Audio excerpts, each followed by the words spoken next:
திருநிறை செல்வி மங்கையர்க்கரசி திருமணம் கொண்டாய் இனிதாக என் இருவிழி போலே இருவரும் இன்று இல்லறம் காணட்டும் நலமாக இல்லறம் காணட்டும் நலமாக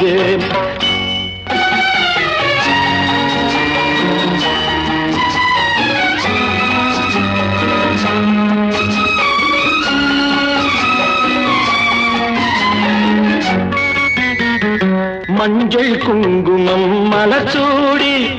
மணமகள் மேடையில் அங்கிருக்க நெஞ்சம் நிறைய வாழ்த்துக்கள் ஏந்தி நல்லவன் ஒருவன் இங்கிருக்க ஆயிரம் காலம் நாயகன் கூட வாழ்ந்திடும் மகளே வளமாக ஆனந்தத்தாலே கண்ணீர் பொங்கும் ஏழையின் கண்கள் குளமா